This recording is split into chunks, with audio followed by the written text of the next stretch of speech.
This computer, here we go. It's recording. Welcome everyone. This is the BPP at CIIS, and I am LaTronda Lumpkins. I am the project manager for the Black Psychology Project here at CIIS, and this is our second workshop, Sankofa Praxis. Our presenter today will be Dr. Dr. Adeeba Deterville, who is the founder of the BPP and also the founder and visionary of the Center for Black and Indigenous People of Color, the Center for BIPOC Praxis. So before we get started, what I would like to do is do a land acknowledgement and then move into a libation to honor our ancestors who have come before us and create a space for them to just be in community with us in Ubuntu today. And then we will move into the presentation. I'll hand it over to Dr. D. And so the BPP acknowledges that the land known as San Francisco or the Yalumu are unceded territories of the Ohlone peoples of the Ramaytush tribe. And they have been on this land and lived upon this land since time immemorial. We recognize the historic and we recognize the historic discrimination and violence inflicted upon these people, these indigenous people, not just here in California, but also in the United States. And this includes the forced removal from their ancestral lands and the deliberate and systematic destruction of their communities and culture. This is to say that the BPP also stands in solidarity with the Ohlone people to acknowledge their presence on this land today. And the reason why land acknowledgement is important, one is because it teaches us to be in right relationship and right relation with its indigenous people. Two, it challenges the entitlement of settlers. Three, it acknowledges the fact that all of the so-called United States, and the United States is referred to by indigenous people as Turtle Island, but all of the United States is stolen land, and this theft is ongoing.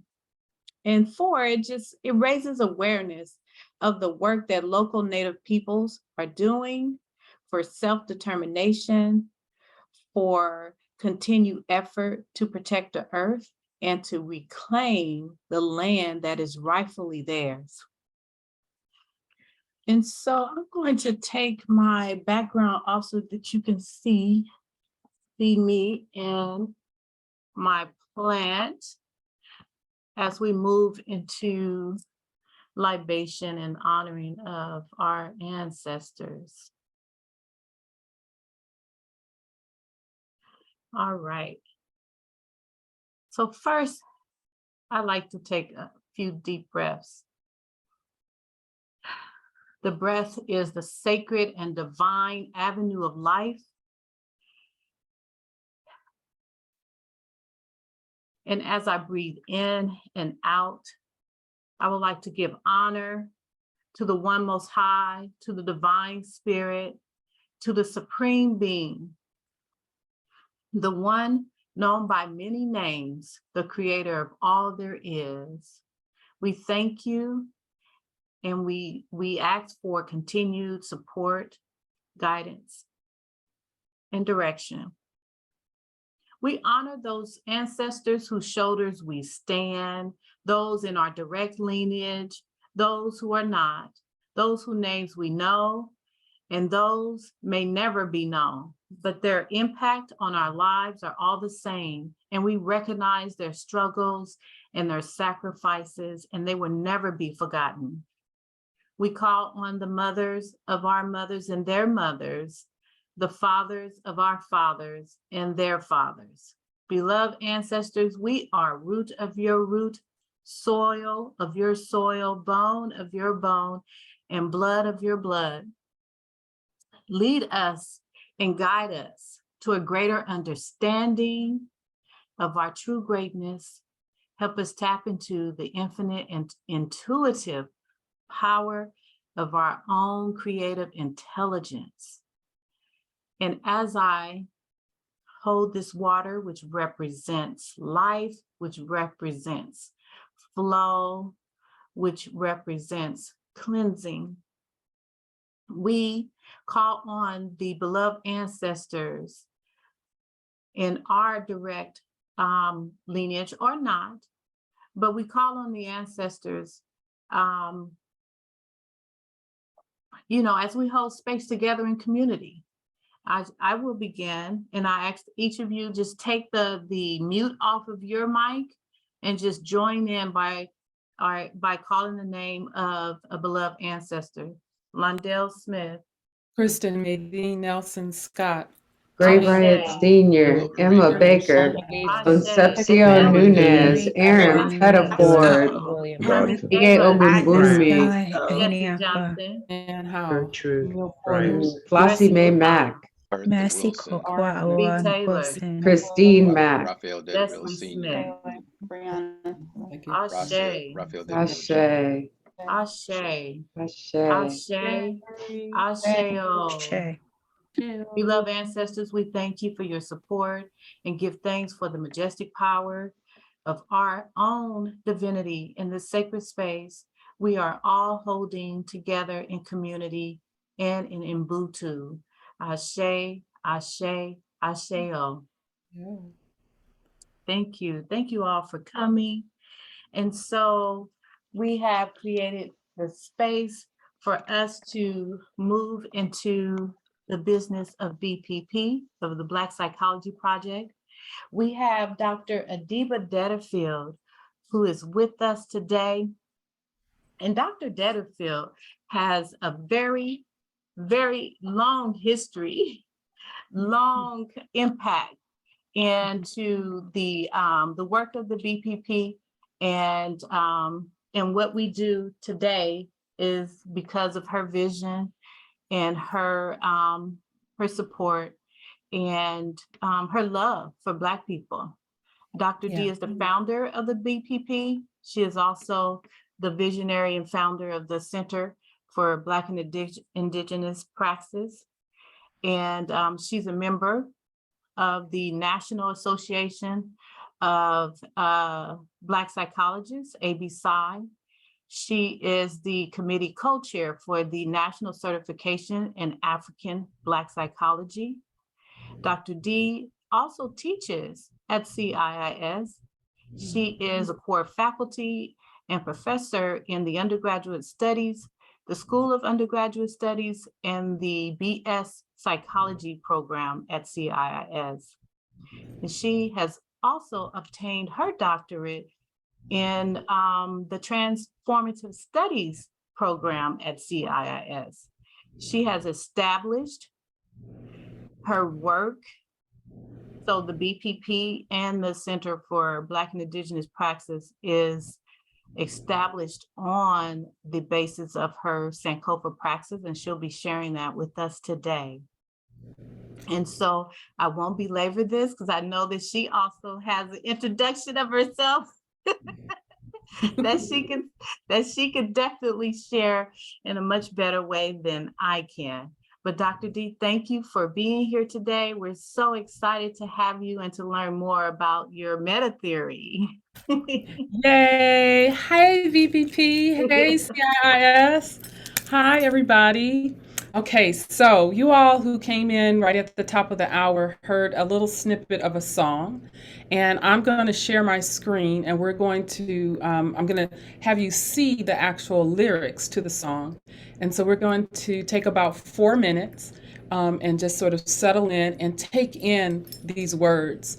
They came to me, this song came to me. I have a coaching practice in addition to all of the other things. And one of my coaching clients shared this song with me last week, and it's just so beautiful.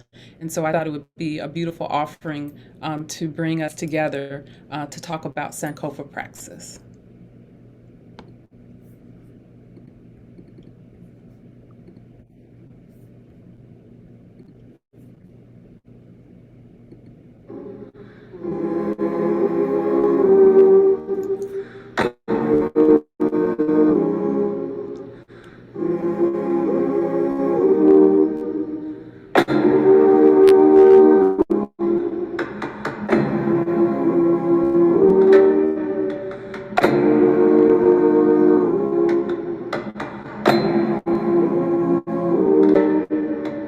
Welcome magic and wonder, brilliance and grace. Welcome joy, satisfaction, pleasure, and pain. Welcome essence, beauty, presence, time, spirit, form, and space. Welcome excellence in every blessing, sacred and praise. What I see, I am. What I wanna know, I understand. All I wish I could, I can. Who I wanna be, I am. What I see, I am. What I wanna know, I understand. All I wish I could, I can. Who I wanna be, I am.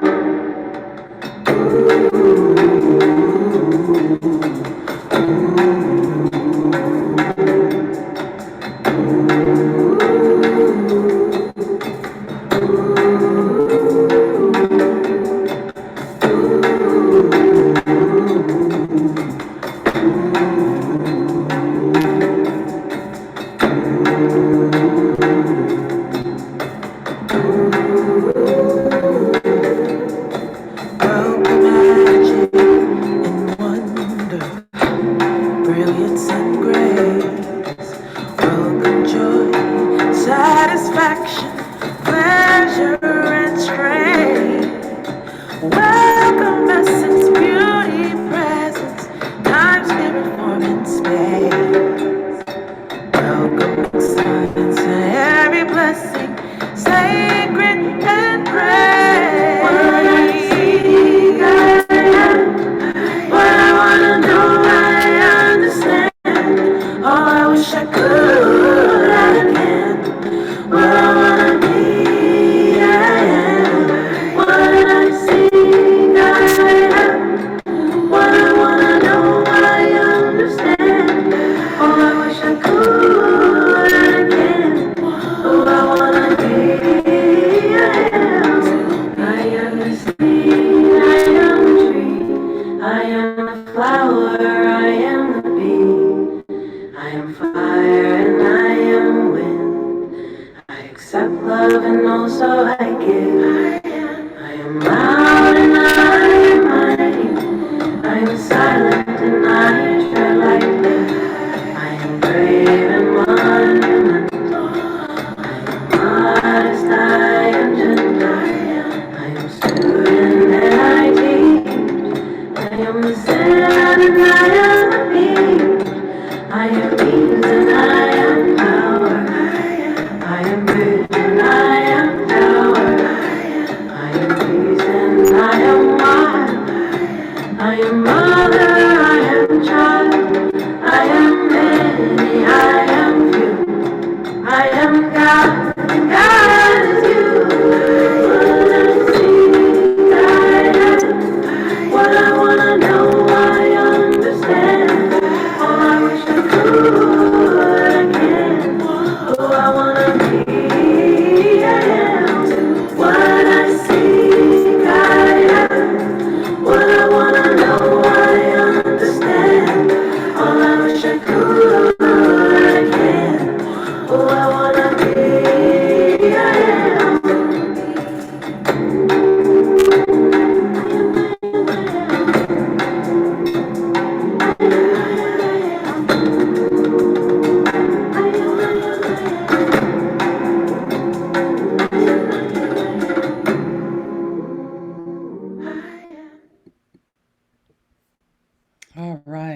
Thank you, everybody.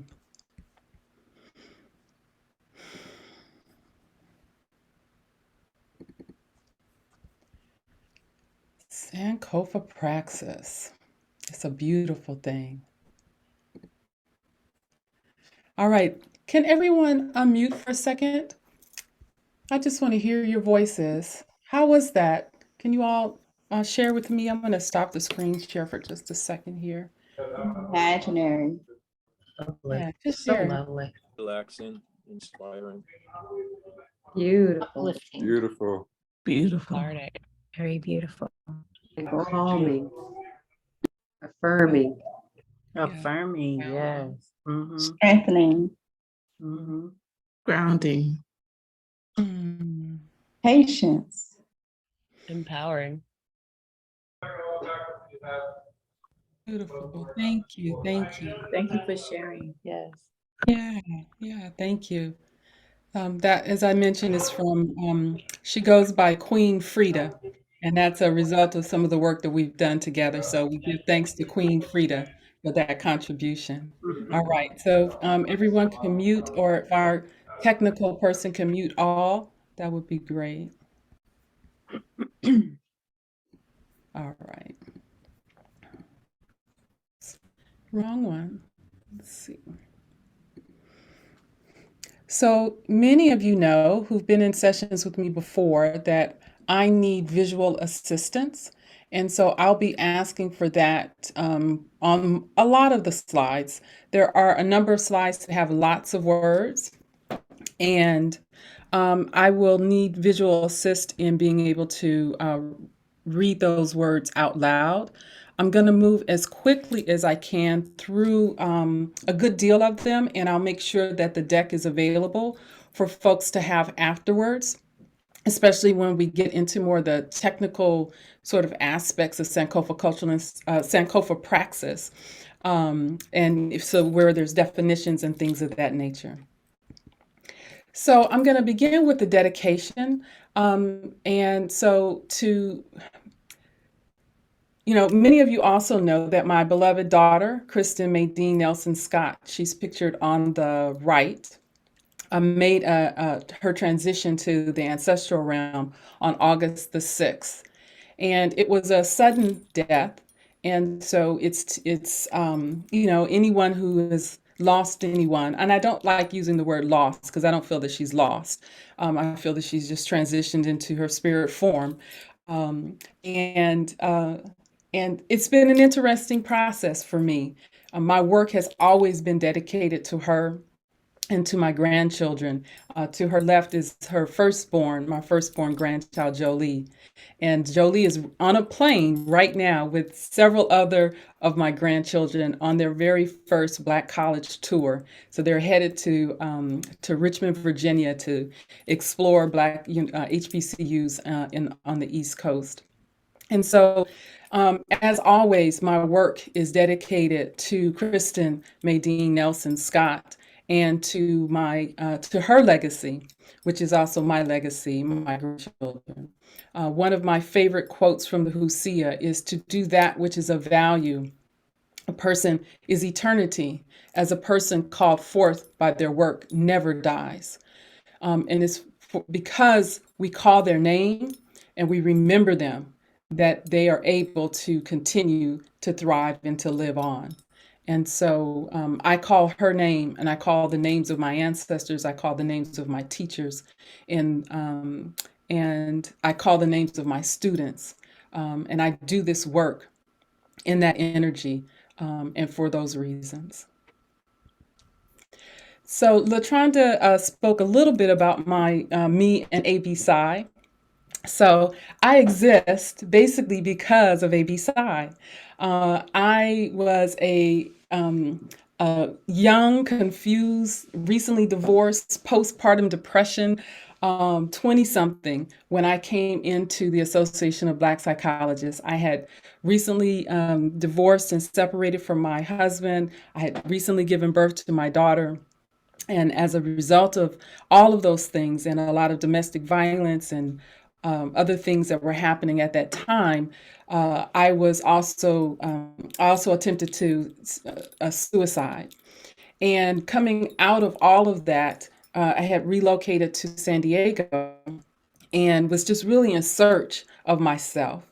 And so anytime I'm getting in search of myself, the first thing that I do is I go to school to get answers to the questions of who am I? I go to school. And at the school that I went to in the San Diego Community College District, I ABSI was there waiting for me. And so you'll see as we go through the presentation today, what I call JEGNA, and the Jegnaship relationships, the individuals, the beloved ones who took me in and nurtured me and restored me back to life.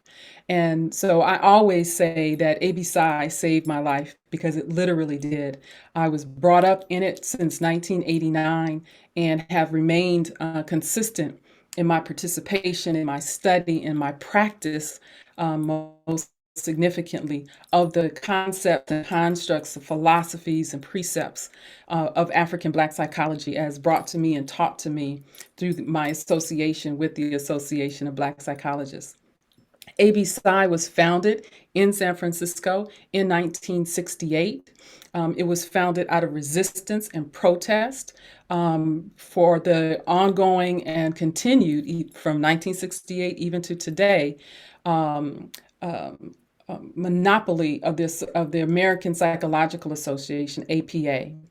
And ABSI pushed back and said we will no longer stand for the dehumanization and assault that the APA, the American Psychological Association, was doing to Black people in the United States, now internationally, and to Black folks who were members of APA.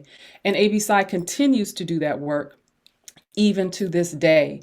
As was mentioned, I'm the co-chair of the Certification in African Black Psychology Committee, where we certify folks in African Black psychology. I'm also the General Assembly Chair, which means I represent the full body of all of the membership of ABSI and pull individuals together to become the worker bees, if you will, of the association. And in those roles, in addition to some other work that I do on some other committees, we have actively been engaged in pushing back against the monopoly of APA. I'll share some of the documents and so forth with you all separately from this particular presentation, but I will report that there are a lot of exciting things that are happening and that have happened in relationship to breaking up that monopoly. We are also actively engaged in the reparations process and movement here in the state of California. You'll see a letter that's going to be coming soon where we're endorsing a task force in California for a new law that is being proposed around reparations here in the state. So I would strongly, strongly encourage all of you to join ABSI. LaTronda is the vice president of the Bay Area chapter, and she can share with, and she has, I know, shared with the Jegnaship cohort. The expectation is the Jegnaship cohort will be active participants in ABSI.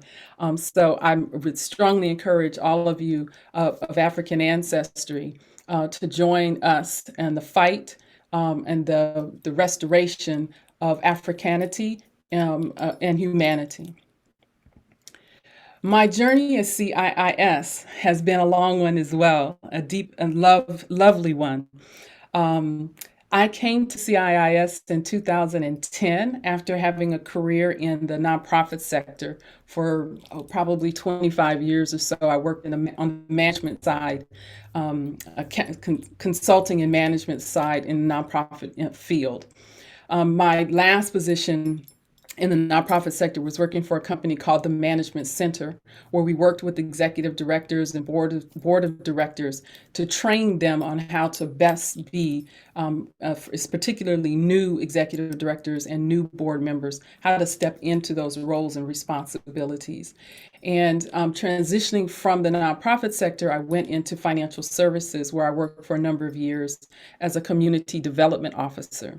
And that's the person that has those big giant checks that sometimes you see pictures of for 10,000, 25,000, 100,000, or what have you. So I was a person who would go into nonprofit organizations, do the evaluation to make the determination or make the recommendation for who would receive grant and community funding from two of the largest financial institutions, Wells Fargo and Citibank. And so after many, many years of working in that sector and doing all that I could to help support, particularly organizations that serve low to moderate income communities, communities of color, I decided it was time for me to do what all of my beloved AB Sci folks had done, get a doctorate degree. And so I came back to school in 2010 to finish my bachelor's. That's my very first cohort. There's my cohort, my very first teachers in the School of Undergraduate Studies. And while doing that, I was hired to be the program coordinator for women's spirituality. And then I stepped aside for a minute, not too far, went down the road a little bit there to the Institute of Transpersonal Psychology and did my master's degree in transpersonal psychology. Came back to CIIS because, as some of you know, ITP imploded and became Sophia University, and I wasn't doing that. So I came back to CIIS and it became the program coordinator for the Master's in Psychology department, and started my doctoral studies in the Transformative Inquiry department. So my doctorate degree was conferred in 2020, and the remainder of this presentation is going to be looking at what that process was, how I came to my inquiry topic, how that led to Sankofa Praxis. And as LaTronda mentioned in my introduction, I am now core faculty in the School of Undergraduate Studies in the Bachelor's of Science program, and I'm also the director and founder of the Center for Black and Indigenous Praxis, as well as the founder of the Black Psychology Project. So I've been around for a while, and I've been doing this for a minute. And all of the things that are there, all of this work is really an outgrowth of my coming to CIIS with this. At that time, I think I had been in AB Sci for not quite 30 years, but coming up on it. And I brought my knowledge and skill that I had from that to what I was experiencing in the BAC. And I wasn't pleased with what I was experiencing in the BAC program. There was not a good, what I thought, a full reflection of who we are as African people incorporated within the curriculum. And even though that there were good efforts being made, I wasn't satisfied with the diversity of positionality that was being presented within the curriculum. And so my closing project for that was to write a piece called African versus the Negro, to talk about positionality and what the nuances are as an effort to leave knowledge there, so that other students who would come behind me, they would have resources available to them to not have the experience that I had. And so as an outgrowth of that experience, all that has come since 2010 has been. I'm going to change my view on my screen, so give me just a second here. I'm going to reduce this for a second so I can see my controls, because I feel like I'm talking to myself because I can't see you all.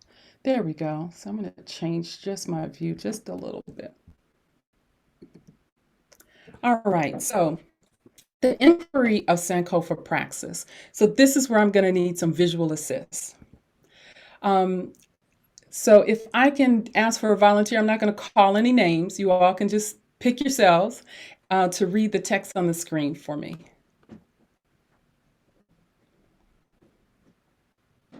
What are the necessary components to construct a transformational meta-theory of Afrocentric psychospiritual wellness?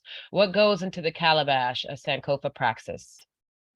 Thank you. So that's how my dissertation, my doctoral inquiry began. So any of you who are in a PhD program at CIIS, or I would assume any institution, especially if you're in the transformative studies program, Transformative Inquiry, one of the very first things that they ask you, I think it even starts on the application, is what is your inquiry?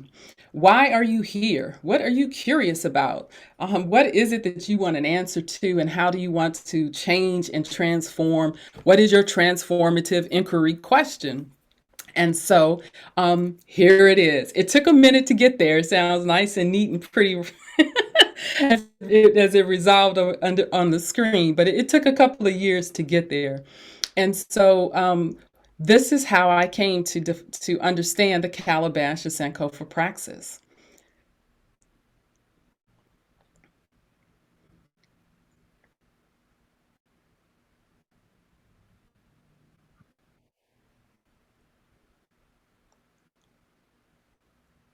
Anyone can read who feels so moved. Inquiry guiding questions. How did my intuitive and internal experiences and practices lead me to a sense of psycho-spiritual wellness and alignment? How can I articulate these experiences and practices to guide other people towards psycho-spiritual wellness and alignment? How did Jegnership, intentional guided relationships, impact this journey to psycho-spiritual wellness and alignment? What are the paths to knowing and knowledge acquisition that contributed to psycho-spiritual wellness and alignment and actualization? Thank you.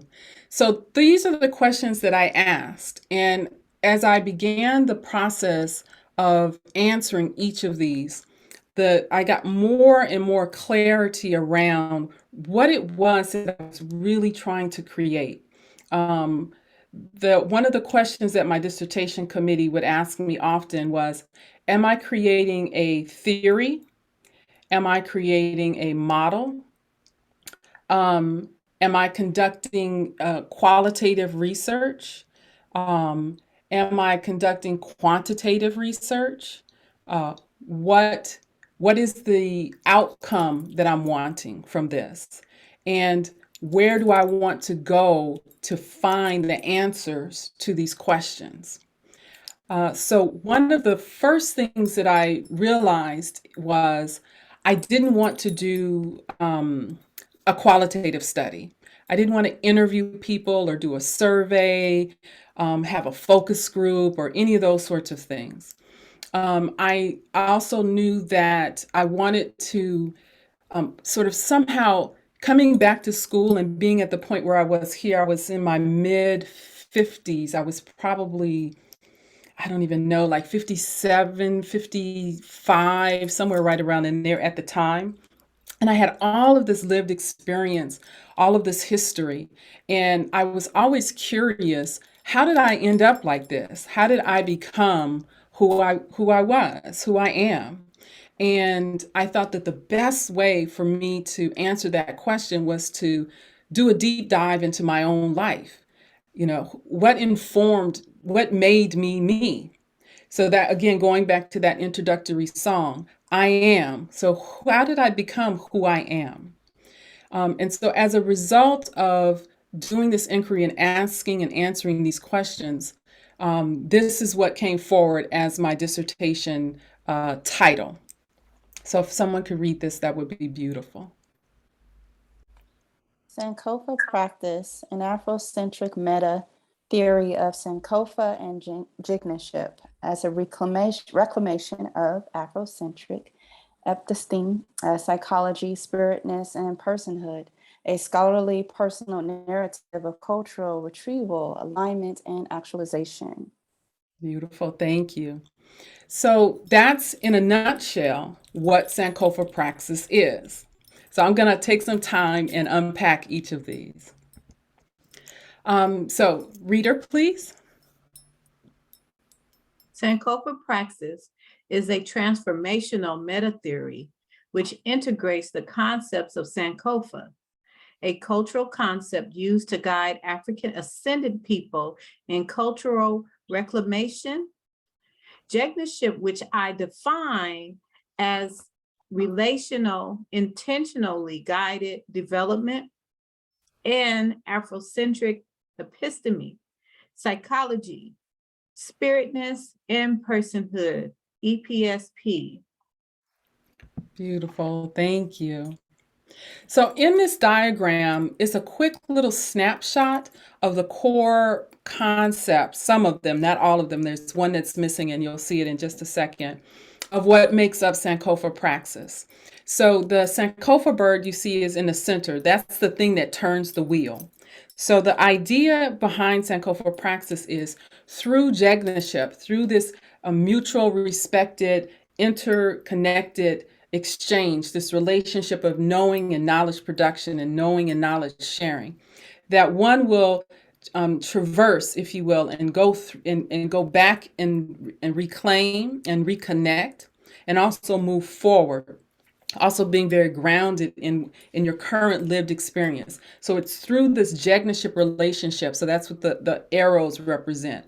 As you and your Jegna or your Jegnash move through Afrocentric episteme, move through and look at and investigate African psychology or Saku, move through and investigate what spiritness is as an African being. And in doing so, understanding who you are as a person, your sense of personhood or Ubuntu.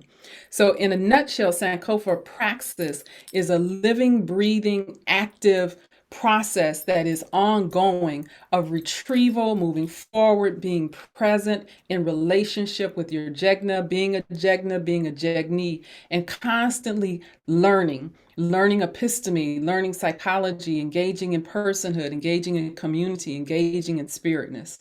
So that's what Sankofa Praxis is. So the word praxis itself means doing and knowing. And so that's why it's a living, active meta theory that can be applied in multiple different ways. And I'll give some examples of how Sankofa Praxis is applied. So here are some other features of Sankofa Praxis. Sankofa, a cultural concept used to guide African ascendant people in cultural reclamation. Praxis, knowledge and practice. Jegnaship, relational, intentionally guided development process. Afrocentric episteme, knowing, knowledge production. African Black psychology, what it means to be human, the study of the soul. Spiritness, connection to all living divine beings. Personhood, how you know you are you. Beautiful, thank you. So those are the components that make up Sankofa Praxis. So as I said, I'll share the slides, so I'm going to keep going. So one of the other pieces that came as I was doing the research, and I was remiss when I showed the photo of me and A.B. I didn't mention who was in the photo with me.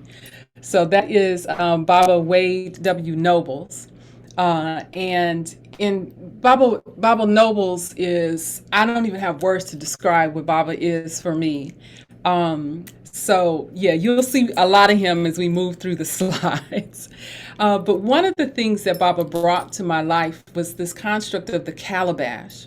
And I was another Baba that I have lots of them, and they're just so good to have lots of Babas, is Michael Ochosi.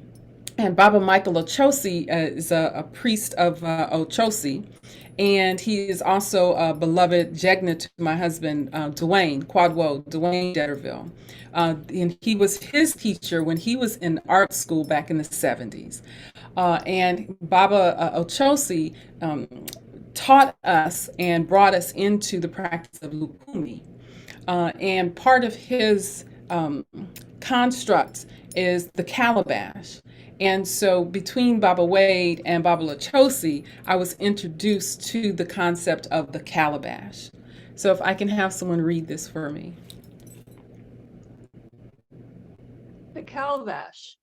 The calabash gourd is a symbol of African knowledge. It was one of the first cultivated plants to be used for food, water carrier, ritual, art, and music. From a ritual perspective, it denotes or represents the three realms of African reality: microcosmos, visible, immediate, perceptible world; mesocosmos, invisible, the intermediate world of spirits, genies, and beneficial malevolent forces, macrocosmos, invisible, the world beyond the senses, the realm of the divine, ancestors and spirit beings. Beautiful. Thank you, Luna. So, so the calabash, and this is the actual one that's pictured there on the screen. So I had this carved. Quick story about this particular calabash. When I was about to graduate, and as I was writing my dissertation, I wanted something tangible that I could hold to inspire me as I was doing the work. And by divine order, a sister who I hadn't met before appeared. Her name is Rose Sharon, and she was originally from Oakland, from West Oakland, had moved to Sacramento. And she literally grew this calabash in her front yard in West Oakland. And she's a calabash carver. And so I asked if she could carve Sankofa Praxis on the front, on this side of the calabash.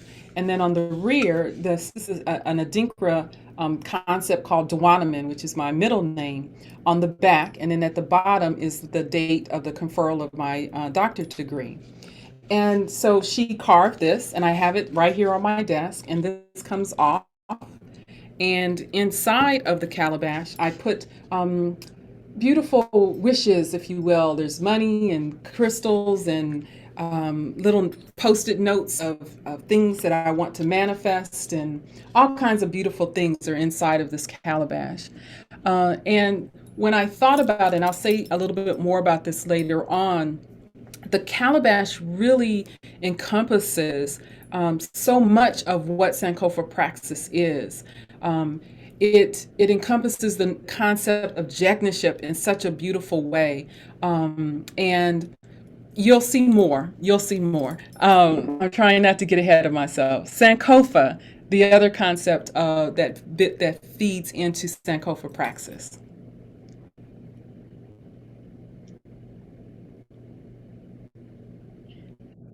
Sankofa, go back and fetch which has been forgotten in order to move forward. As a conceptual framing, the Sankofa bird represents all four aspects of the Sankofa Praxis meta theory, including the reclamation of African episteme, psychospiritual restoration, reascension through knowledge transfer, and cultural revitalization through collective self-actualization. It is also representative of the construction of this dissertation, which flows between past, present, and future to form a heart-centered, actualized meta theory called Sankofa Praxis. Beautiful. Thank you, LaTronda. So every time I show this slide, I always make a note to myself that I need to make a slight edit. Because as you can see, this was one of the slides that was included in my oral defense. And so some of the verbiage is present tense, like in this dissertation, because it was at that time still in a dissertation. I'm not out in the world flourishing like it is now. So I'm going to move forward because we got a lot of slides. Jegnership, the other concept that is a part of Sankofa Praxis. Jegnership. Jegnership is a relational African-centered, intentionally guided development process for intergenerational knowing and knowledge transfer, which engages in a mutual co-learning experience. Beautiful, thank you. So in this photo, this is taken at the 50th Annual International Convention of the Association of Black Psychologists, and it was held at the Oakland Marriott. And some of the elders and Jegna of ABPSI are standing, and myself, Dr. Patricia Nunley, and Dr. Ethiopia Jackson, who was my external committee member and past president of ABPSI. Many of the people, I think almost everybody who's standing behind us is a past president of the association. So that's where that particular photo was taken. What I want to highlight here, and you'll see it again as we move through some of the other slides, is that it is a mutual co-learning experience. So I want to put a highlight on that. So here are some of the attributes of a Jegna. Attributes of ejegna. 1, been tested in struggle or battle. Demonstrated extraordinary and unusual fearlessness.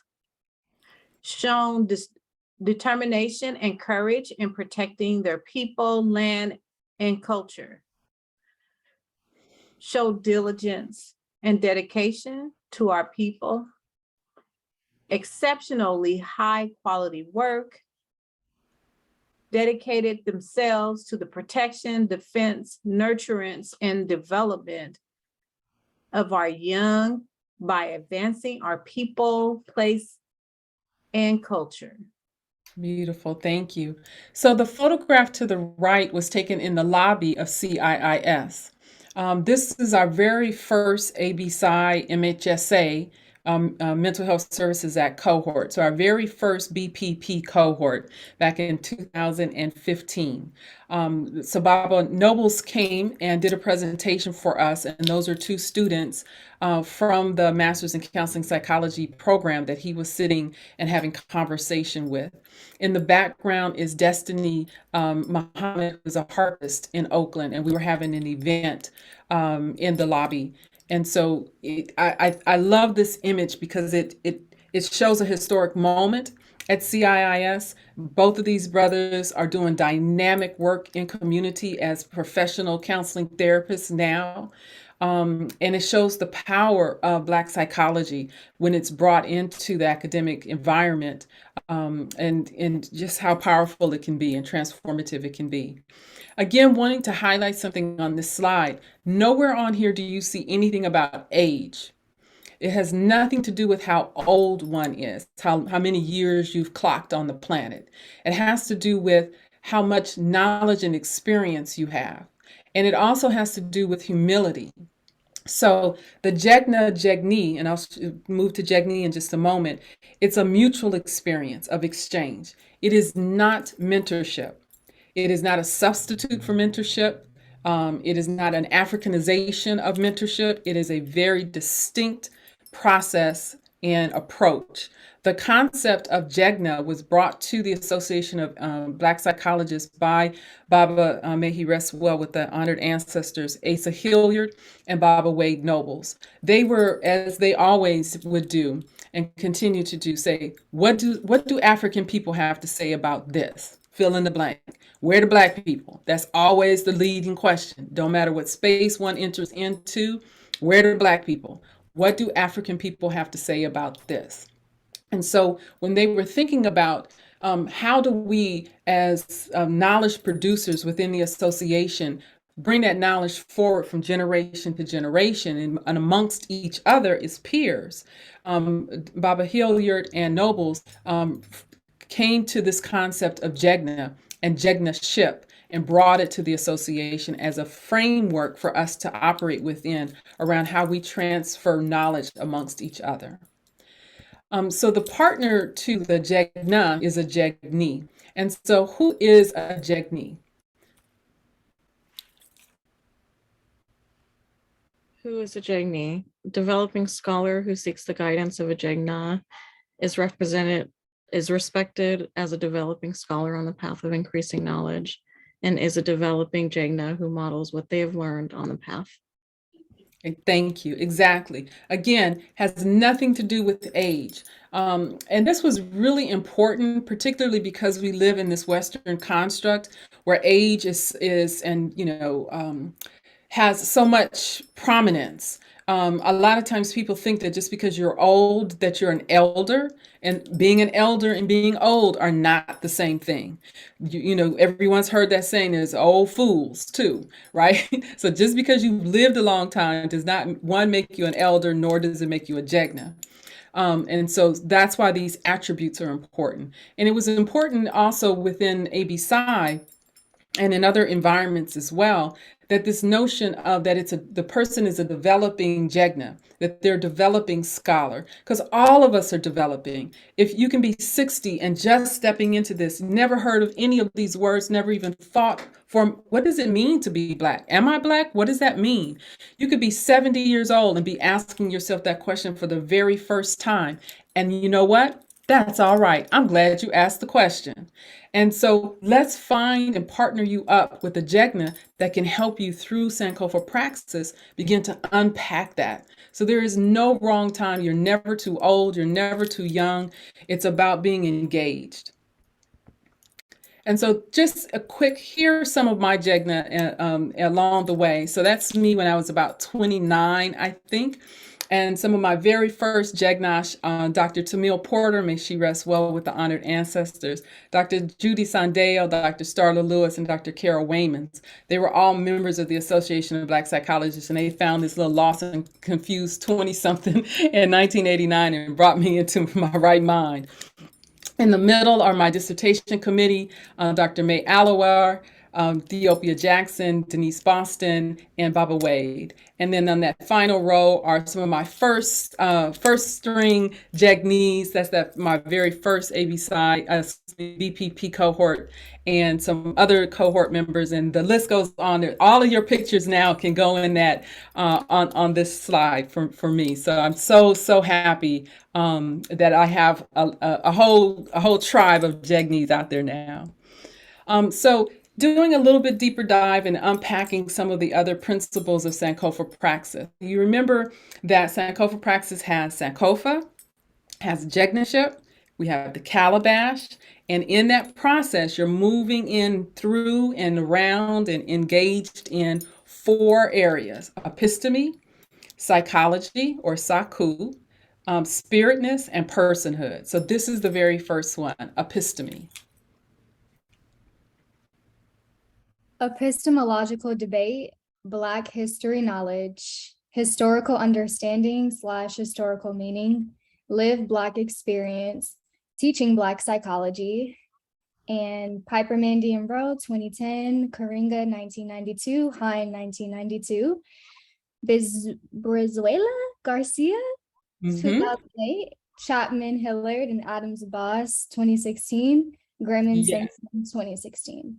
Very good. So those are some references. Again, I'm going to share these slides. Each of those references has to do with the corresponding bullet that's across from it. And basically what it's talking about, we're going to unpack again a little bit as we move through. So this epistemological debate. So there's, in last month's workshop, LaTronda and Dr. Clark did a beautiful presentation on what is Black psychology. And in that, you'll see a slide here in just a second. Let me see. No, not yet. That talks about some of the positionalities that you find within the field of Black studies. And so there's always this debate around, well, who's right, who's wrong, what's true, what's not true.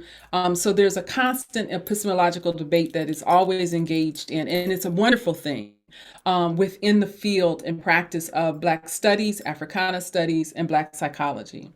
I include, when I think about Black history knowledge, not only, our traditional notion of Black history knowledge, where we talk about, people who were inventors, people who were politicians, people who were social activists, things of that nature, where we look at Black history from a historical perspective of events outside of ourselves. But our own lived experience is also Black history knowledge.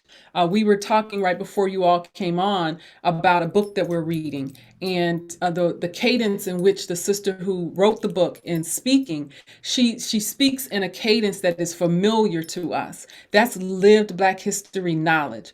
And on which she talks about what it felt like to be in the Black church, at a Church of God in Christ, and the Spirit coming down, and how that informs her philosophies and practices now. That's lived Black history knowledge. How we know when we walk down the street to nod at one another. I've been in all kinds of places in this world. I've been in Brazil, I've been in Africa, I've been across this country. And no matter where you go, Black folk know to nod when they see one another. How do we know how to do that? Because that's part of our epistemology. We know when we go into somebody's house, there's certain things that you do when you walk into someone's home. That's lived Black history knowledge. And so I think that there is value in some of the references that are here talk about. The chaplain reference talks about lived Black history knowledge. And then finally, teaching Black psychology itself. One way in which one can learn about Black and African epistemology is by teaching or by taking classes like the Introduction to Black Psychology that'll be offered in the School of Undergraduate Studies next semester. Their African-centered transdisciplinary class that has been taught in the past, going to workshops, going to conferences, so that reading books, listening to podcasts, watching YouTube videos. So there's lots and lots of different ways in which one can engage in the teaching of Black psychology. So the next one is African psychology.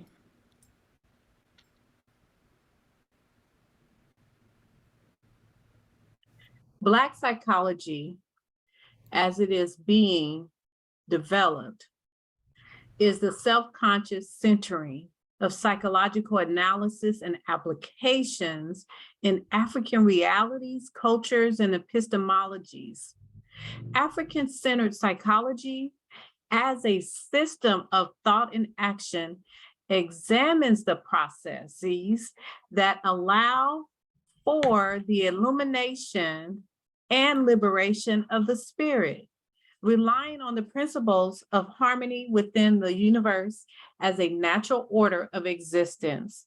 African psychology is ultimately concerned with understanding the systems of meaning of being human, the features of human functioning, and the restoration of the normal, natural order of human development. Human development. That's Noble's 2015. Yes, thank you, thank you. So this is how Baba defines African-centered psychology. And I always pause because I know in the times in which we live, sometimes when people see the words normal and natural, their shoulders can kind of go up. And so what Baba is referring to here is, when you look at nature and you look at just the way in which things move through the world, the energies process through the world, there is a normal and natural way in which energies shift and move. There are seasons. And so what Baba is referring to here is not the use of the term from a social political construct way, but from a cosmological construct, not social political. And so you'll see this a little bit as we go forward and talk about spiritness. So the psychostathia is, and you'll see this is a big giant representation of it here on my wall, is one of the earliest representations of what Baba was referring to as this normal and natural way of human development. So the concept of the foundation, if you will, of African psychology, or what Baba refers to as Saku, is found in the psychostasia. And the root word of psychology, the sa, is saku. And so it was bastardized and shifted, and the tongue of it changed as it came into Greek and Roman usage to psyche. But the original term is saku. And so this scene is based on the principles and practices of Ma'at. And so I'm trying to see, I don't know if you all can see, but because I can't use a pointer. So in the center, you see a scale. And on the scale, at the very top of the scale is a feather. So that's how you know it's the scales of Ma'at. And on one side of the scale, on the left side, is a Coptic jar. And in that jar is the heart of the deceased person. So the deceased person is the person to your left. So one hint here, whenever you're looking at the Meter Neter, or what the Greeks refer to as hieroglyphics, you know which direction to read based upon the way in which the entities that are pictured are facing. So this particular papyrus reads from left to right, because you can see almost all of the movement is going in that direction. So the deceased person is farthest to your left. And so Jehudi, who is right next to, I'm sorry, not Jehudi, Anubis, who is right next to the person who is deceased, is taking them to the scales of Ma'at. So on the left is the person's heart. On the right is the feather of Ma'at. And so the question that is being asked is your heart lighter than the feather? In other words, have you lived a life that is in alignment with the principles of Ma'at? And so I'm not going to go through all of those principles right now, but if the answer is yes, and they've had assistance, that's what all of the folks that are up top are, that have helped to guide them and nurture them through life. If the answer is yes, then they're able to progress into the afterlife, into eternity. And so the creature that you see there is a beast. And so you can notice that his head is turned away, which means that the deceased person is not being devoured by the beast, but is able to pass. And so you'll see that that person is passed on and into eternity, into the divine realm. And that's the divine family that is seated at the far right.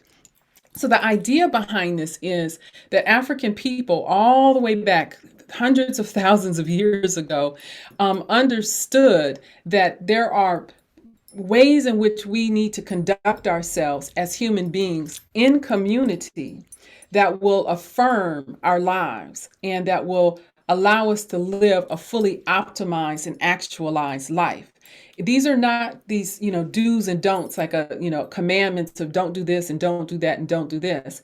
It's more a confession of I live my life according to these principles, practices, and constructs.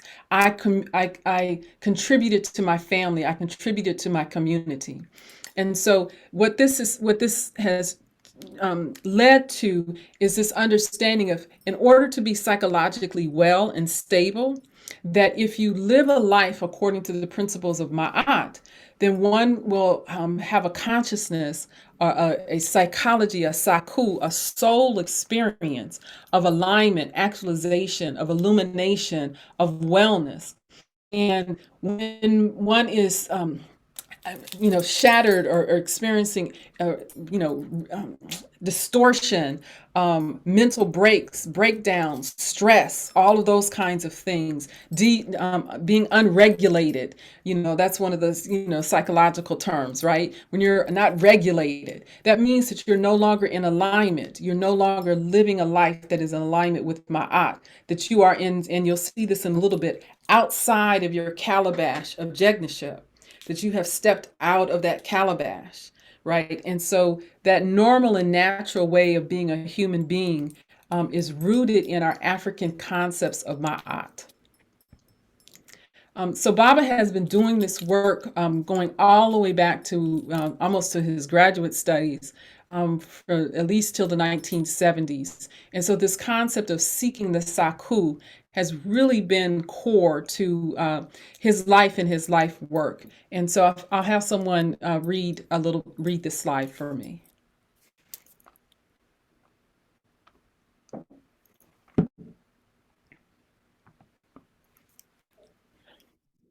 Seeking the Saku, Wade W. Nobles, Ph.D., founder of the ABPSI 1968, Black psychologist, to be African or not to be, Black psychology, African psychology, Saku Jur.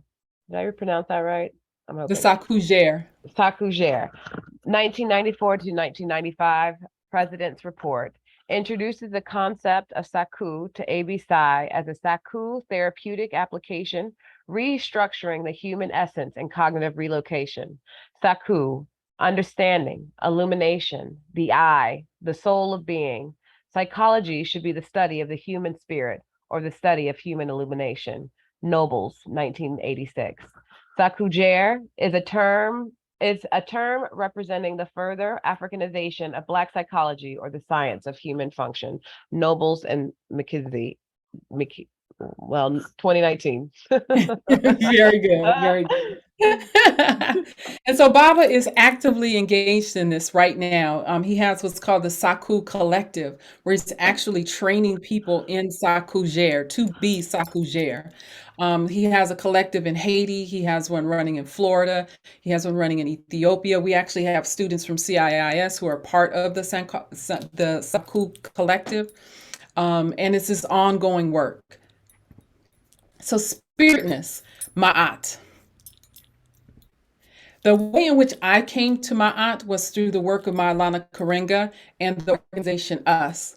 Back in the was it the late 90s, the early 90s? Yeah, the early 90s. I was living in San Diego, and had the beautiful pleasure of being introduced to the organization US, and would travel from San Diego to Los Angeles to the Hekalu, or the temple, to the African American Cultural Center in Los Angeles, and would be able to attend what's called soul sessions. Those soul sessions are still running today. I just went to one on Sunday. They're on Zoom now. And so I'm still going to my soul sessions every Sunday at 3 o'clock. And when I was at a conference, the National Conference of the Black Studies in New Orleans, I think we were, and had an opportunity to talk to Maulana, and let him know the work that I was doing, my dissertation. I was developing Sankofa Praxis, and I was using the concept of Ma'at.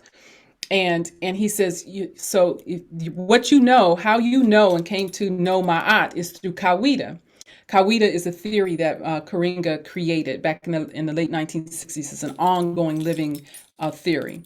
And when he said that, I was like, you know what, Baba? He doesn't like being called Baba. Maulana, you know what, Maulana? You're absolutely right.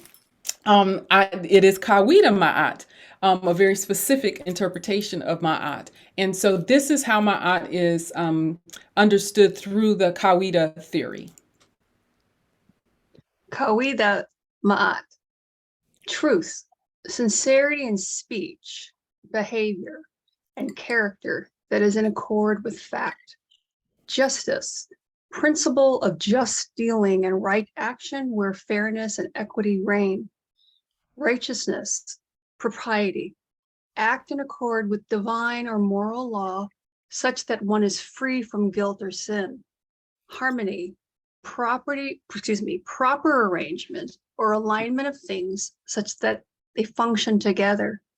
Order, the natural and harmonious arrangement of things that helps to define one's purpose. Balance, stability produced by an even distribution of elements. Reciprocity, giving of oneself in ways that honor the ways that we have been blessed in our lives. Beautiful, thank you. So I know that there's many, many different interpretations or definitions of the principles of Ma'at. This is Kawida Ma'at. And sometimes people get creative with their definitions, and sometimes they even change some of the words that are the principles themselves. So, it's important that one defines the source from which you are defining and bringing forward the concept of Ma'at. And so for me, as I said, it's through the lens of Kawida. So our final P is personhood.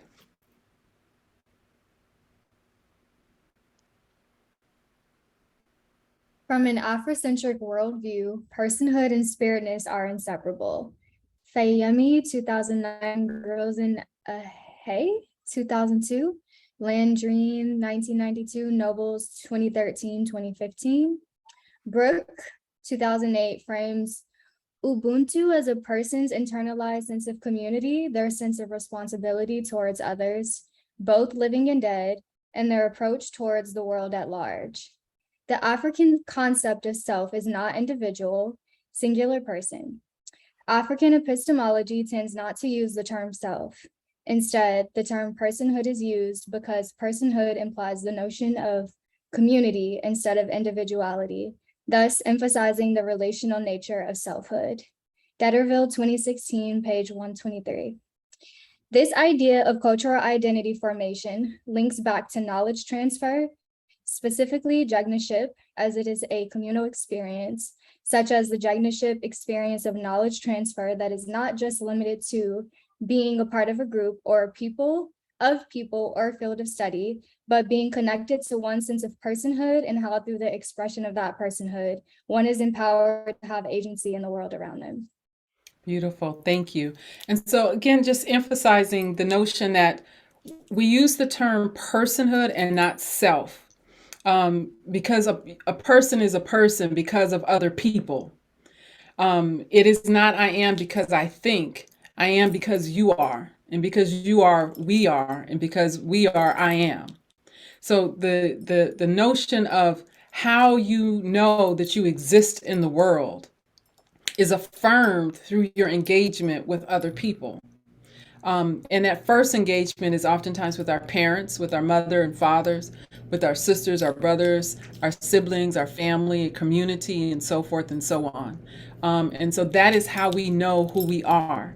And I'll share a little bit more about the importance of personhood in psychological wellness. So in the development of Sankofa Praxis, I had had three methodologies that I drew from. One of which I'm not going to talk about today, which is integral studies, integral education. I'm just going to highlight two of them. And I used one particular method to conduct the research. So the two methodologies that I used were Afrocentric method and African-centered psychology.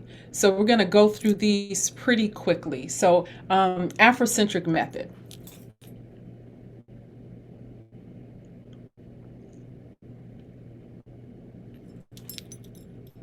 Afrocentric method. Afrocentric method is a method where African-rooted epistemology and axiology takes supremacy. The following is an overview of the Afrocentric method as outlined by one of its founding theorists, Molefi Asante. The Afrocentric method considers that no phenomena can be apprehended adequately without locating it first. A phenomenon must be studied and analyzed in relationship to psychological time and space. It must always be located. This is the only way to investigate the complex interrelationships of science and art, design and execution, creation and maintenance, generation and tradition, and other areas bypassed by theory.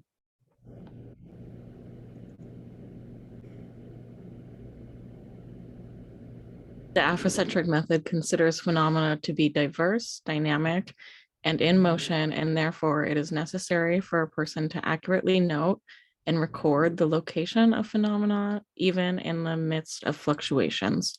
This means that the investigator must know where he or she is standing in the process.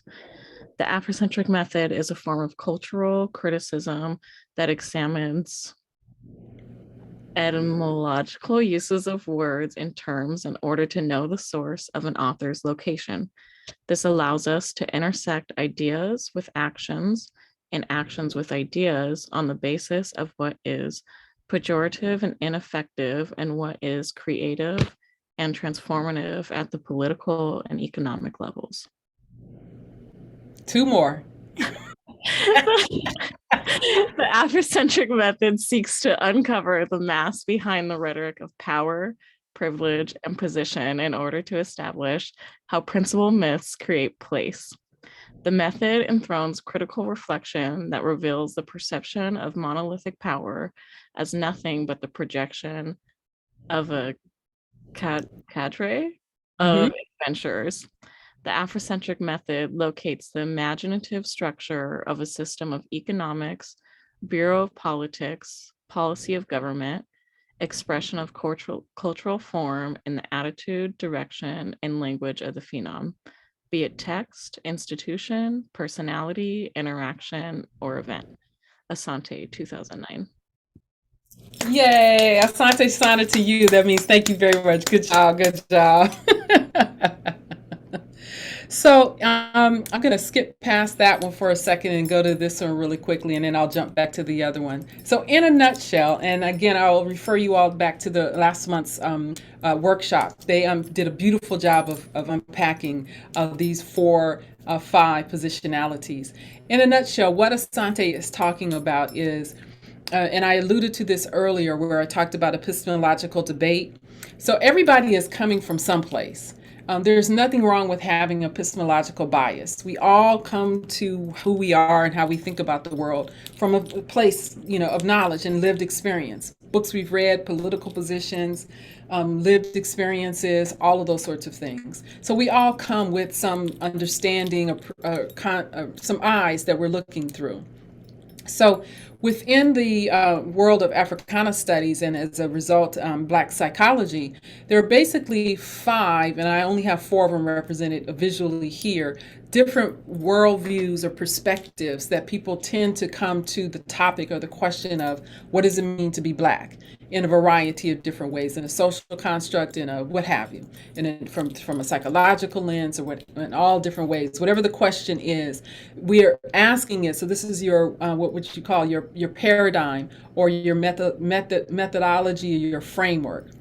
Your worldview framework. So some folks come from a constructionist perspective. They're traditionalists, and so that's represented here. And these are symbols that I've presented it to represent these things. So you see the two hands with the broken chain. So I'm using that to represent traditionalists. Oftentimes, traditionalists they'll use terms like slave. They begin the African experience in America. Sometimes they'll do the Middle Passage, or the transit, what they would refer to as the transatlantic slave trade. They use the term slave trade. And when it was not a trade of slaves, it was enslavement of African people. And it is more than just a trade. It was an entire economic system of dehumanization that went on for hundreds of years, and in some ways continues today. So folks who come from a traditionalist perspective tend to focus their understanding, their interpretation, the focus of their work is really looking at what African-centered folks would refer to as the Ma'afa, the great tragedy, the African Holocaust, if you will, the Holocaust of African people. So they tend to look at that time period forward into contemporary times. You'll see that folks who take a traditionalist sort of worldview, like I said before, will use terms like slave and slave trade. They talk about the African American experience and so forth. The next one I have represented is reformist. That which is represented by the Sankofa bird. Reformists tend to cover that exact same time period, but we'll go a little bit back into the continent of Africa itself and look at some of the concepts and principles and precepts that existed pre-enslavement. And bring that forward into the way in which they're discussing the Black experience and looking for solutions and so forth. So reformists tend to do that. And I'll give some examples just real quickly of people who are situated in these different worldviews. I would say someone like Henry Louis Gates tends to be a traditionalist. Most of his work looks at the Black experience in America, not even really during the enslaving process, the European enslaving process, and the disbursement of African people. He really picks up, most of his work is Reconstruction and so forth, the Civil War, Reconstruction, and so forth. Someone who's sort of a reformist, I would say, is Dr. Joy DeGruy in the work that she does with post-traumatic slave syndrome. She would really be a good example of someone who moves in the reformist sort of framework. The red, black, and green flag, there is the Garvey flag and a black power flag, and that's representing radicals. So folks who fall under the radical tradition, if you will, the radical framework, Dr. Nobles would come under radical. They look at ancient Kemetic, ancient Nubia. They go all the way back to classic African civilizations and look at the concepts and precepts and philosophies of that and bring it forward. And it also includes all of the other pieces as well. So they start their conversation, their reflection on what does it mean to be African in Africa, and they also look at the diasporic experience. And then some of the nuances that you'll see are Black feminists and folks who come from a Black male perspective. So Black feminists and folks who come from a Black male experience can be situated within any of these. They can be traditionalists, reformists, radicals. An individual can move throughout each of them depending on the need of what it is, the work that they're doing. It's not necessarily defining who the person is. It's really more about how that person views the world and the thrust of the work that they do. I hope that was fast. So just to check So, in, so after, Dr. D, we're just yes, checking I in. know. I'm at the half-hour mark. So, and then also there's a couple announcements we need to make before we get to the end about the Okay, so evaluation. I got about 15 minutes. Okay, all right. Go ahead. Okay, so I'm going to go real quick. I'm going to skip a whole lot of stuff. So the other piece that I've done a lot, we've already covered quite, I think, enough, is African Black psychology. So those are the two methodologies that drive Sankofa Praxis, really looking at where people are situated and helping in supporting and informing around these different positionalities. So if you ever take a class with me, or if, when you're doing workshops here at the BPP, you'll see all of these different perspectives that come forward, because the key piece is consubstantiation. And I won't have folks read this slide, but like I said, I'll make the slides available. The notion is that it doesn't really matter when you're coming from an African-centered perspective which corner you're standing on. What matters is that you're on the street and that you're engaged in the work of the salvation, the illumination, and the flourishing of African people. And it's not a competition. It's not who's right, who's wrong, which one is better or best. It's really an understanding that all of us are spirit. We're all spirit beings, and we're all here having this lived African experience. And our intention is that we want the best for our people. And the way in which the path in which we may walk to find that may be different. We may be traditionalists or reformists or radicals. We may be feminists or center our work in Black male studies. But the intention is that we do so first and foremost, recognizing that we are spirit beings. So I'll go through this piece really quickly. I won't have anyone read the slides. I'm just going to click through them. And again, I'll make these available for you.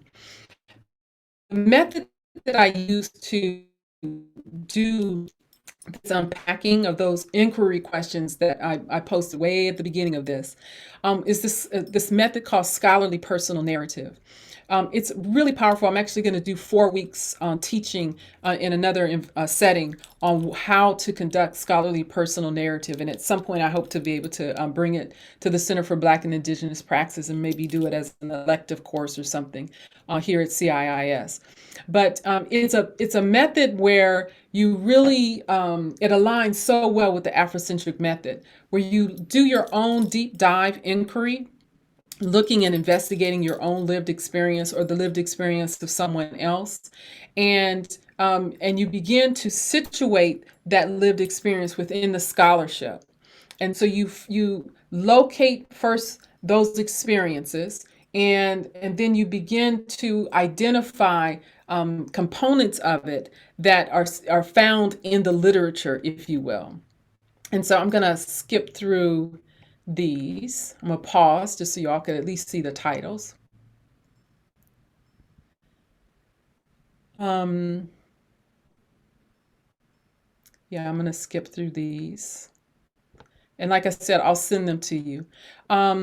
So for the dissertation itself and the way that I came to Sankofa Praxis and this revelation of Jekniship is I wrote out 10 scholarly personal narratives. I started from when I was a little girl, when I was about 5 or 6 years old. And I looked at one of my very early experiences of being introduced to African-centered epistemology.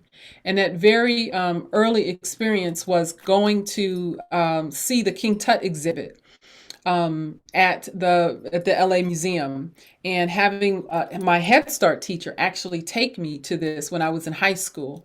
So my very first Jegna was a Head Start teacher. She was a sorority woman, and they ran the Head Start in my neighborhood at the local Black little tiny Baptist church down the street from where I grew up. And so she was my very first Jegna, and she introduced me to ancient Kemet by taking me to this exhibit.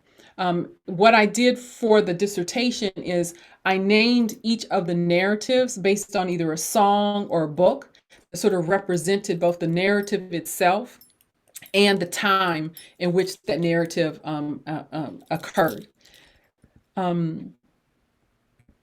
And so this is the first example of ABC, you went to school to learn, girl. So this is my first introduction to African episteme and really cosmology as well. And it was just really powerful. And so in each of the narratives, I would strongly encourage, not to be self-promoting, but it's good to read my dissertation. And so in the dissertation itself are all of the narratives. And in each of them, I made sure that I named each of my Jegnash. I named the attributes of a Jegna that they exhibited. And I named the concept of Sankofa praxis that this narrative is an example of. So this particular narrative is an example of African-centered episteme. The particular Jegnas are listed in the attributes. And so it was through writing each of these 10 narratives that I was able to show how Sankofa praxis was a lived experience for me. So this is an example of the final one that I wrote at that time. This was couple of years ago now, Ain't No Stopping Us Now. And at that time, we were doing the Black Psychology as a Professional Gateway Project. That's sort of some of the root words of the BPP. This is when they first emerged. And so here are the Jegnash that were involved, then the attributes of the Jegnash, and the core concepts within Sankofa praxis that this experience demonstrated. So I will pause here and have someone read this because it really pulls it all together.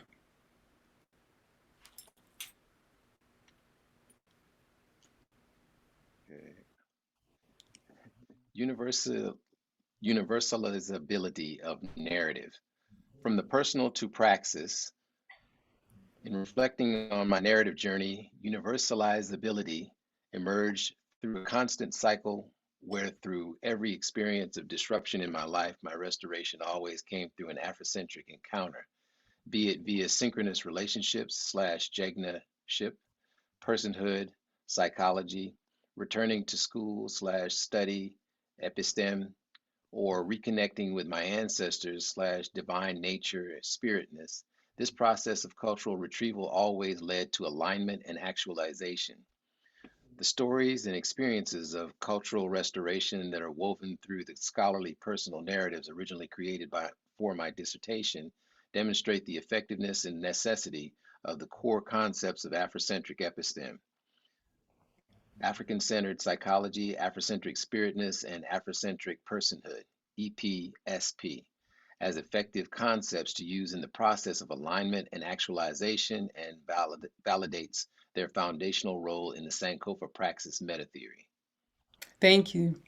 And so going back to this notion of the calabash and how it was through my own investigation of my own life that I uncovered these components. I uncovered that it was Jegnaship. And as long as I stayed within that calabash of Jegnaship, I was fine. And anytime I would experience any kind of disruptions in my life, depression, homelessness, poverty of any kind, loneliness, any kind of disruption that was happening, I noticed as I was going through my life story and doing these scholarly personal narratives, that each of those events occurred every time I was outside my calabash of Jegnaship. And every time I would stay within that, I was fine. I was quote unquote regulated, right? If I stayed in my calabash of Jegnaship. If I did Sankofa praxis. So since that time, and I realized I had been doing it all along, I had always been engaged in Sankofa praxis. I engaged in Sankofa praxis through my own personal development. I engaged in it in how I did my job, whether I was working in the nonprofit sector or in banking. I created classes based on Sankofa praxis.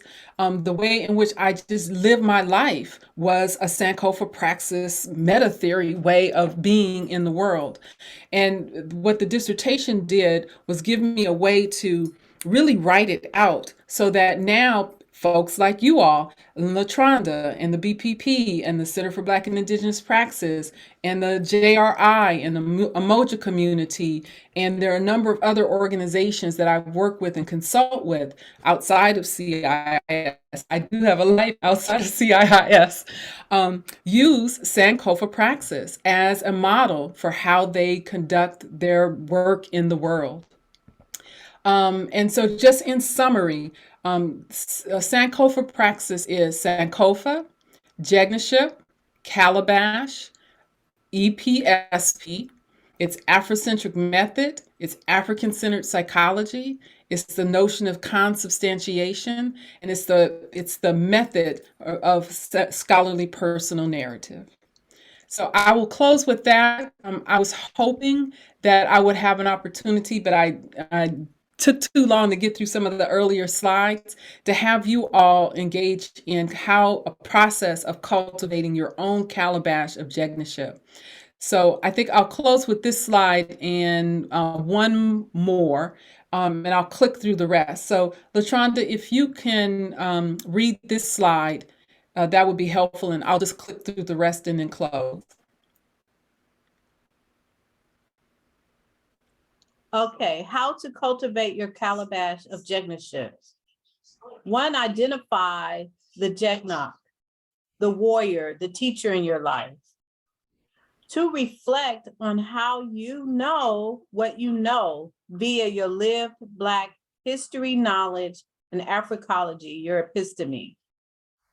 3, reflect on your psychospiritual worldview via Black African psychology and ontology.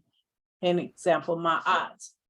Embrace your community in Ubuntu, the people and institutions that inform your personhood. And lastly, illuminate the spiritness of what it means to be African. Ashe. Ashe. So I'll click really quickly through these. If we had time, I would actually take you all through an activity where you would actually look at and begin to identify, and this was developed by Rachel and I, called Sankofa Cultural Wisdom or Sankofa Cultural Scripts. So I would take you through a process where you would actually look at your own lived experience, your own Sankofa experience, and identify who the Jegnash of your past were, what they taught you, and how they taught you that. Who are you running with right now? Who's your crew? Who's the Jegnash in your life right now? Again, what are you picking up from them? And how are you living that out in your life? And then lastly, who are you a Jegnash or Jegna to? Who's looking at you? Who's got eyes on you? And what legacy is it that you want to leave in the world? And so with that, I'll close by asking all of us to repeat together. So you can unmute and repeat after me. The divine in me Divine in me joins the divine in you, joins the divine in you, and you and me and you and me become we become we we in the calabash. in the calabash. calabash. Thank you, everybody. Thank you Thank so you. much. Thank Thank you so much, you. Dr. B. Thank That was you. wonderful. Thank you for sharing that. I'm still thinking about the song you played earlier and some things that kind of stood out to me. And one was I am student and I teach. And that reminded me of the Jegnaship, the Jegnas, and being a Jegna, being a Jegni at the same time. And then the other was what I want to know, I understand. And all I wish I could, I am.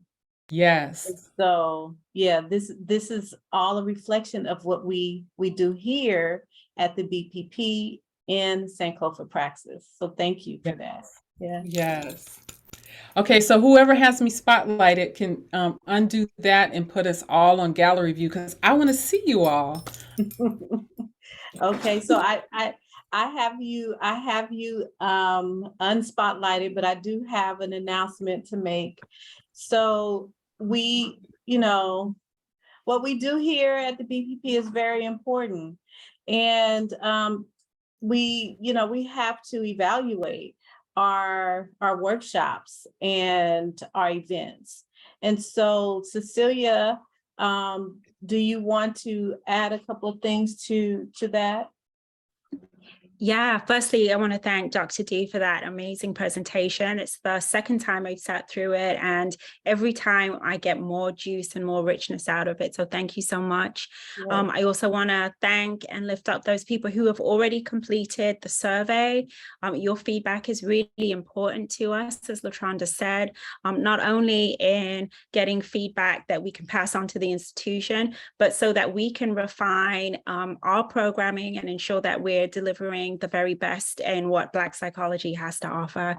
So I'm going to drop the link again. If you haven't completed the survey, I invite you to open up a window and start that process now. It would be great that if you could complete it before 6 o'clock, we'd greatly appreciate it. But if not, please bookmark it and maybe make an intention to finish it in the next 24 hours.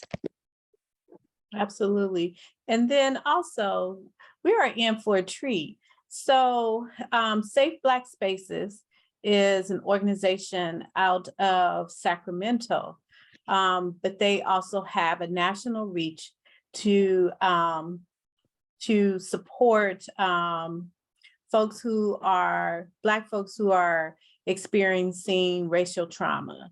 Okay, but they're also featuring and sponsoring a book study. And Dr. Linda James Myers, who is the one of the four founding members of ABSI and former national president of ABSI, and also created the theory, optimal conceptual theory and optimal psychology, looking at worldviews and consciousness development and self-knowledge and how that impacts our development, our psychospiritual development. Well, anyway, I put in the chat a flyer of her book study. It will run for about 4 months, meeting each month starting this week. I know it's kind of last minute for this week, but if you still want to join, you can register and be a part of this book study with her. And that's it. So I'll turn it back over to you, Dr. D.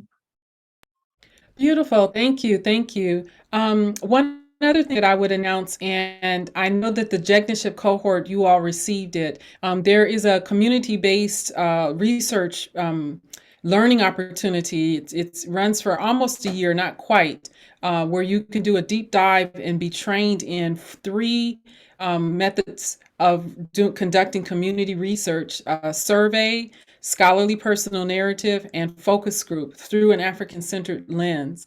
And I know that the application was sent out to the Jegnership cohort. So if you want more information, contact LaTronda. She has been accepted into the program. I was just at the meeting on Monday and I saw your name on the list. It pays a $5,000 stipend, just if that wants to encourage anybody. I didn't know that. So yeah, yes, that's a and nice you have all of incentive. the books are paid for, so you'll receive a copy of Me Search Research, was the book that I use for the scholarly personal narrative section. You'll receive Dr. Siri McDougall's Africana Research Methods book. Wonderful. And 2 other books, one that was written by Baba Nobles and Dr. Goddard, called the B Book. And you'll have, it's right. So it's a wonderful, wonderful opportunity. And so I would strongly encourage anyone who is in the Jegnership cohort. I know the announcement was sent out before, to follow up on that. The orientation is this week. It's on Saturday. So I don't know 100% if they're still accepting more applicants. But if you had a curiosity about it, I would encourage you to follow up with that. So yeah, any questions, feedback? Hey.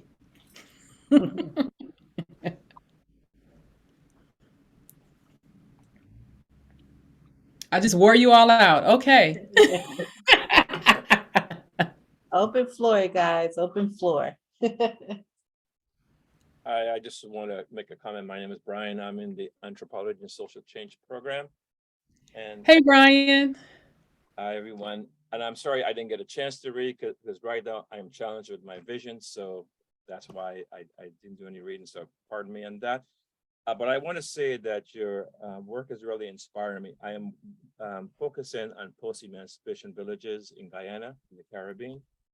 And I came across Sankofa prior to me coming and attending the seminar and the one before. So I was so intrigued that I decided to go online and look you up and look at all the other things. And it's like, whoa. So I just want to say that, yeah, your work is inspiring me, the Sankofa practice, and I'm applying that because I'm going back through space and time, and I'm connecting through these, through these unsung voice that actually created their own space right after enslavement, and they created these free communities. So I'll be focusing my research on that. So I actually get goosebumps thinking about the process, and then sometimes I feel lost, but then I get re-inspired.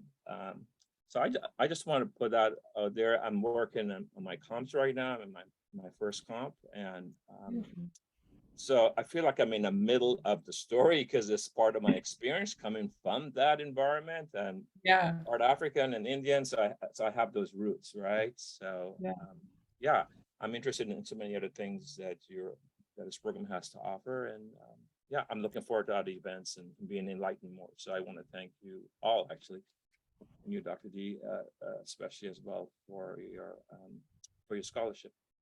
Yeah. Oh, thank you, Brian. I appreciate that. You can always reach out to me. I'm on faculty and all the things there. So Deterville@ciis.edu. I'd love to meet with you one-on-one and talk and get more details. You didn't use the word maroon, but I'm assuming that you're talking about maroon societies there. And yeah, I would love to hear more about your work and see if there's anything that I can offer in terms of references and all of that kind of good stuff. So yeah, please reach out to me. Well, thank you. I really appreciate that, because there are times I feel like I'm on this island and I'm all myself, right? So yeah. You're on maroon. You're on maroon. Yes. I do appreciate it, and I will be reaching out to you. So thank you very much. Beautiful. Yes. No, you are not alone. And as you already have uncovered just doing the initial comps, I'm sure, and through your own lived experience, there is a lot of knowledge to be uncovered. It's really more about focusing it than anything. I think for you, I'm assuming that having focus is probably one of the biggest challenges. What specific thing about that it is that you want to inquire and bring forward into the world, and what do you want to keep sacred too? So yeah. Well, thank you so much. I will reach out to you. Thank you again for the invitation. You're welcome.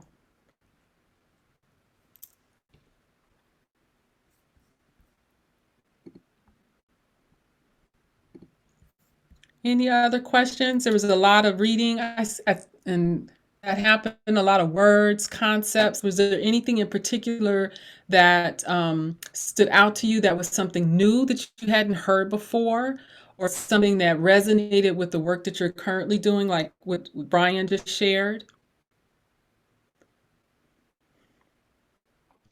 Could you repeat, even though it might be late to apply, the opportunity program that's beginning this week?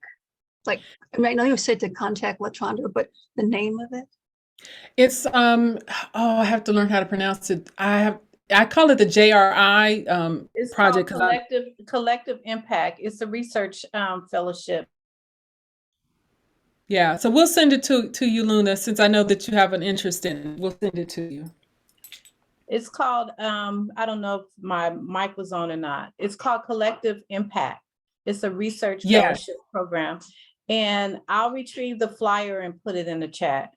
Give me a second. Okay.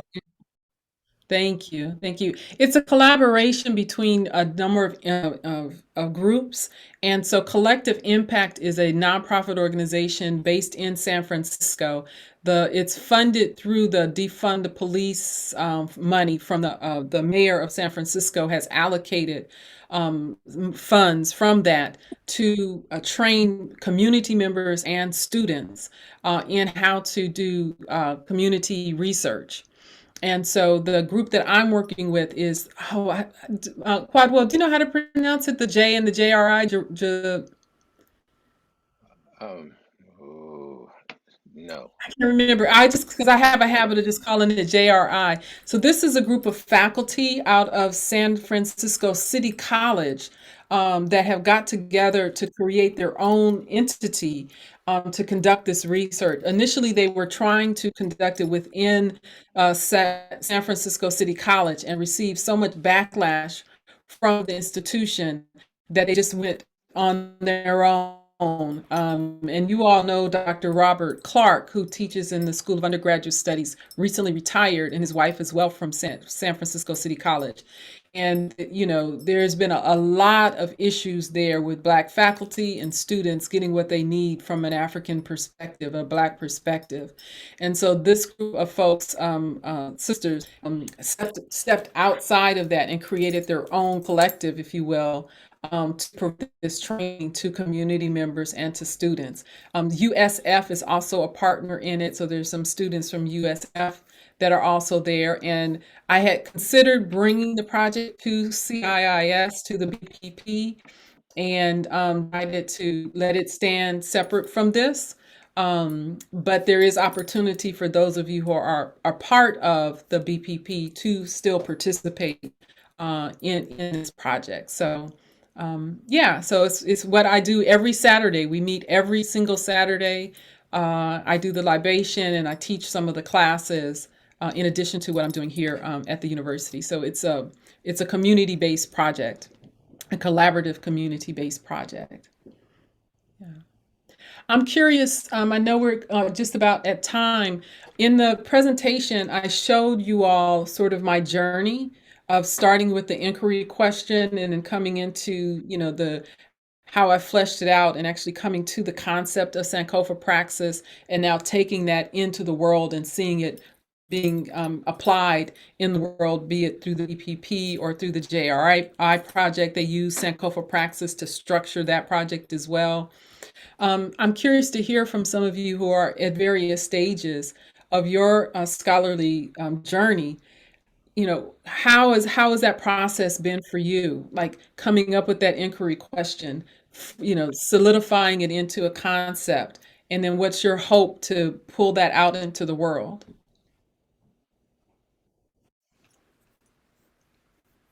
I'm still grappling. This is Reverend Glency. How are you doing? Hey. Hey, I'm still grappling. When I think I have it, I feel like I don't. So, and I know I want to come from an Afrocentric perspective in this in this white world. So I think that's what the struggle is for me. Being able to use the language that's going to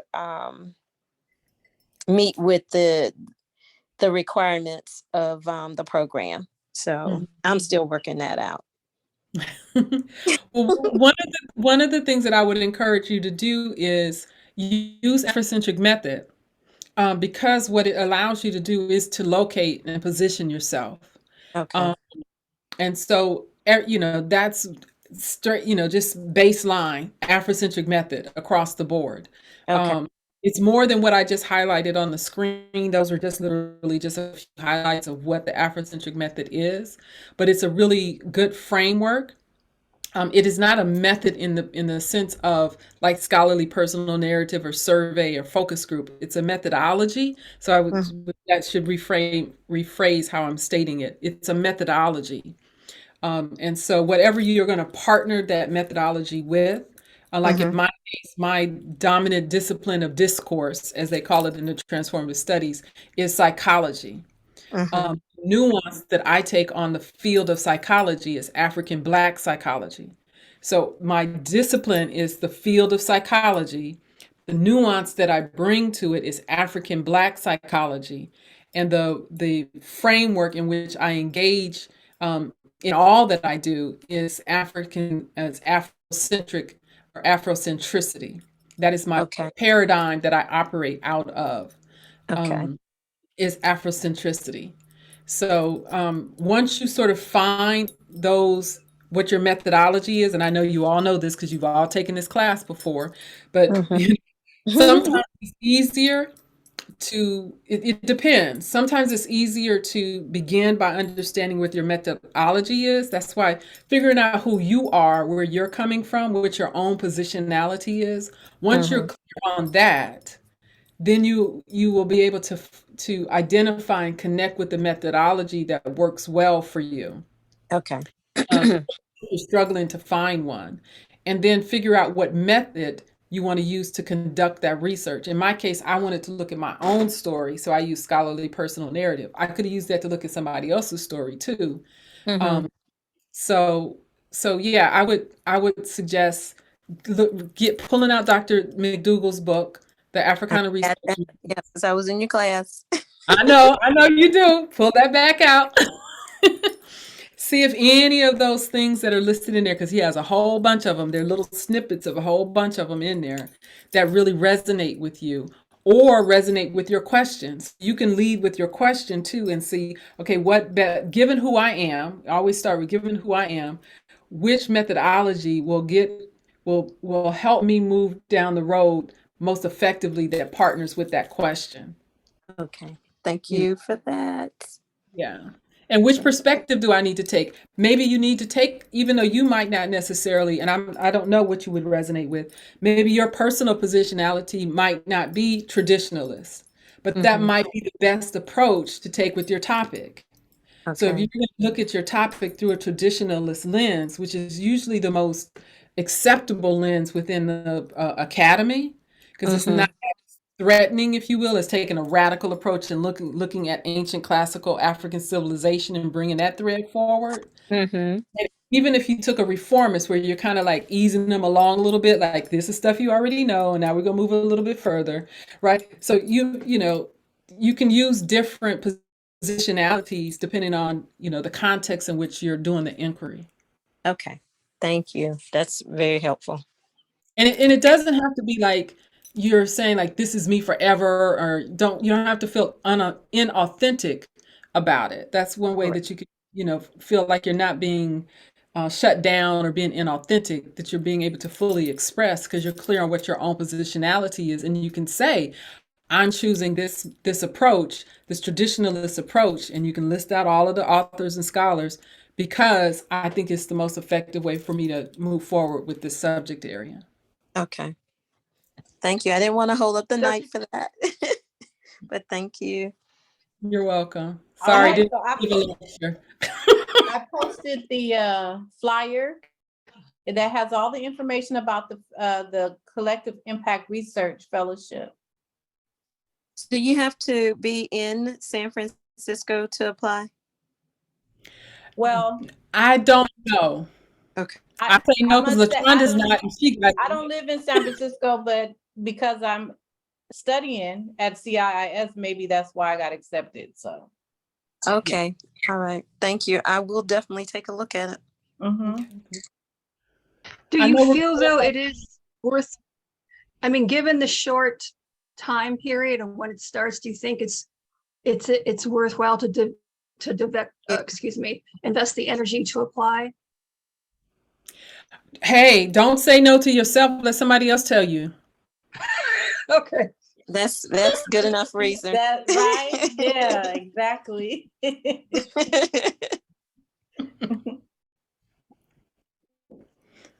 And you said we you got put it another minute left here. Anything else, and then we'll close. I got one quick question. So this personal narrative, I got something really big out of it because when you see things right and you keep revisiting it. So this personal narrative self-reflects his method, right? Going through the dissertation process. what I'm wondering is it valuable in the comp year? Because like, I'm gonna do field research in Cuba next month. And so every time I'm exposing myself, right, to more cultural expansion regarding Africanity, I'm getting transformed and radicalized. And so, right? I mean, so it's making me realize that I'm in the process of becoming, and I'm not going to be the same person by the time I defend this thing. Right. How do you know when to stop, right? Yeah. Yeah. It's an interesting process. I mean, in some ways you don't, but you do. So once you write your proposal, that's where, and you defend your proposal, that's when you stop the research. You don't stop, changing as a person, as the researcher, if you will. But that you're pretty fixed, you're pretty locked in by your committee at that point. So you're no longer doing, you're conducting, you'll go out and conduct the research and evaluate the research based on what you said that you're going to go and do. And they're going to hold you pretty much tight to that. They won't let you sort of drift too far off from that. But where you will have freedom to really express your own personal transformation is in the introduction piece, where you talk about how you came to this work and how you've been transformed. That's a piece of the dissertation, is how you've been transformed as a researcher through that work. And that's one of the beauties of doing this kind of scholarship at CIIS, at an integral institution, is that it's expected, I believe, in most of the programs, that you bring yourself to the work and you situate who you are as a researcher and scholar. So your evolution, keep those notes, those field notes of your own personal evolution, keep that running, because it will fold into the dissertation itself over time. But it may not, at some point your question will be fixed, and the questions that you're going to do the inquiry out in the field will be fixed. And be, depending on your committee, I don't know if you'll be able to make too many radical changes to it, unless you come back and discover something. And you, even in doing that, you will explain, like, I went out there, I found this out, now I've come back and this is what's changed. In my sense, is as long as you can explain why it needs to shift, your committee is willing to sort of go along with you, at least here at CIIS, in generally speaking.